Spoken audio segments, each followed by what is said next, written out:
wanted to record a quick game. It's fun to see a deck do crazy things. I know people have seen the new Queen deck and some of the absurd things that it does. I just kind of wanted to put this one up because I put up a few Edric games so far that show the normal things that Edric does. Excuse me. I just wanted to demonstrate that the deck is certainly capable of absurdity as well. And it doesn't necessarily revolve around having some of the more broken cards, like the kind of things that might be, say, banned in the French list, like Soul Ring and all that kind of stuff. You can do craziness without it. So, although I don't know the full extent of the list, so maybe I am. Maybe I do use some of them in this card. Anyway, he leads off with his Morrow. It's done with an 1/4 Paladin. I just developed this way. So you don't. I've seen a lot of people play turn 2 Edric, and I don't really like the play. It's much better to deploy guys and then turn 3 play Edric and smash with like your whole team. That's just me. Not always, of course, but generally. So then he plays Silverblade Paladin and gives his Ismaro double strike. Sends that in the 1/4. I really think he should have gave a 1/4 Paladin double strike, so that way I wouldn't be able to just trade a 1/1 with a 3/1.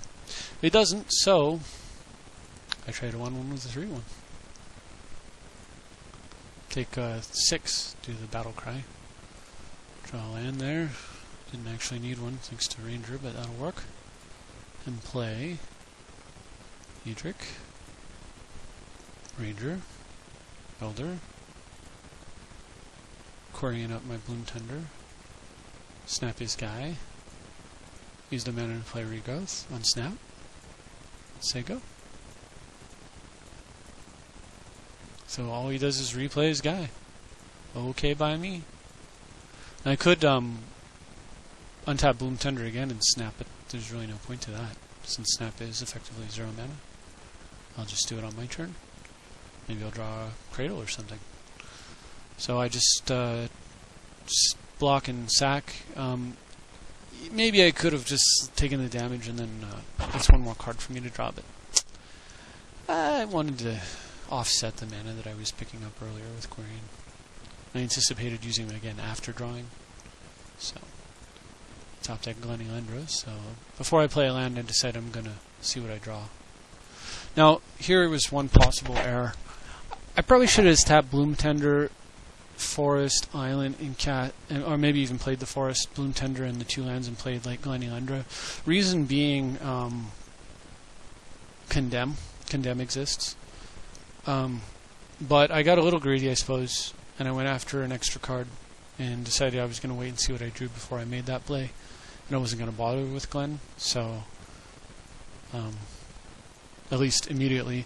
If I don't draw anything of relevance, I can always tap a Forest, query in the Bloom Tender, and then cast Glenelendra 2, 3, and have 1 mana up. So I say yes to all triggered abilities, and then I allow them to resolve one at a time slowly in case I happen to find a mystical teachings. And there's a natural order. So I don't know if that's banned on the French list or not, but I don't care that much. It's not really my format, but if it's not, I would be like mind blown because the card's totally nuts, right? Anyway, so you might think like the play here is Terastodon, but Terastodon is really good, but not always the right choice. It's markedly worse against mono-white weenie type of strategy.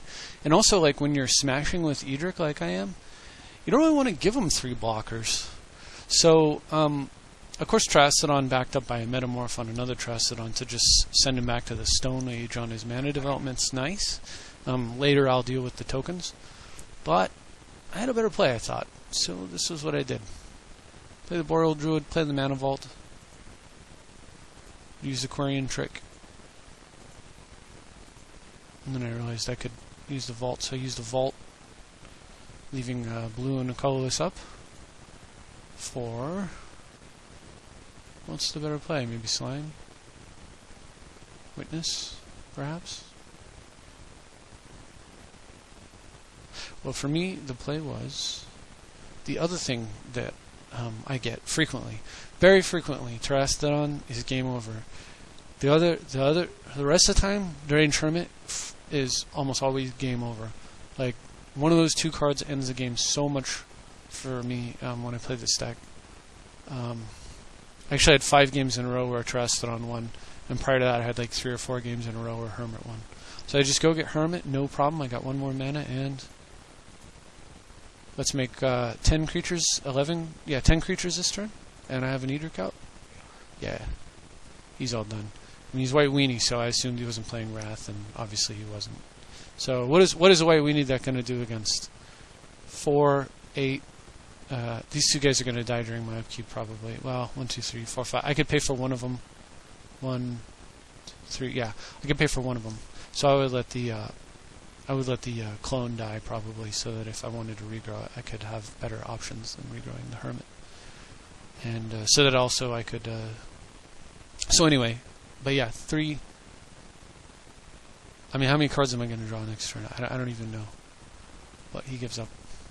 So the whole point of that was I just wanted to kind of show that I'll have to check on the natural order thing, but overall, like, this deck can definitely do totally broken things, and it doesn't necessarily need totally broken cards like Mana Crypt and Soul Ring to do it.